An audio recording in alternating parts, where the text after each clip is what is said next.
So this is question 10. Solve the equation. Notice how again we have two different denominators that have x's in them. So as far as excluded values, what we're asking ourselves is what makes 3x minus 5 equal to 0? So if I solve that equation, I get 3x equals 5 divided by 3x equals 5/3. So that would be 1. The other one that has x in the denominator is x plus 3. So what makes x plus 3 equal to 0? Well, that would be x equals -3. So those are the excluded values. So before we even begin, remember 0 cannot be in the denominator. So any value that makes 0 in the denominator, we have to throw out.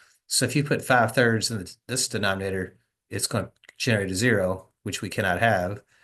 And if we put a -3 in this denominator, it's going to generate a 0, and we can't have that either.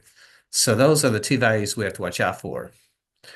Now, as far as the strategy on this one, I have 5 over 3x minus 5 is equal to 2 over x plus 3.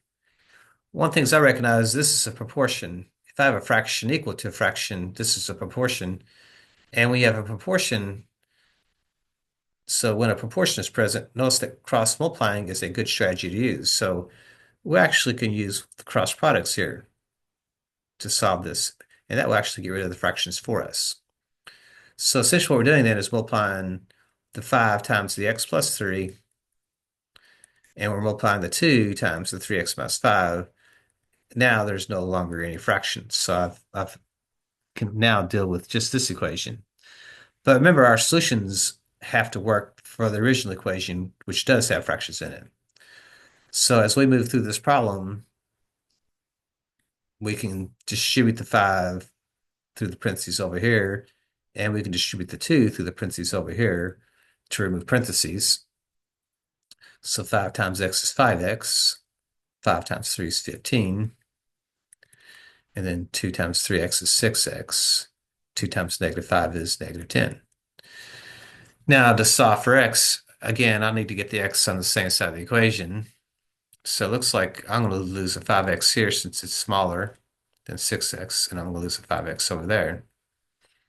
Again, there's other strategies, but that's the one I use. I like this. So 15 is equal to then x minus 10. And to get x by itself, this minus 10's got to go away. So I have to add a 10 here as long as I add a 10 over here. And that allows me to get x on one side by itself. Notice how it doesn't matter which side you get x on, just as long as x is on one side by itself. So I have 25 then, and that's going to equal then x because this will cancel out. So our solution set would be then, and so inside these little guys here, you would just be putting 25 in since it's not one of the excluded values. So 25 would be our solution set. So again, if you see this, the only thing they want inside there is the value, which is 25. So don't put x equals 25 inside there, only the value of x that made it work. Okay, so 25 would go inside here. So this does have a solution.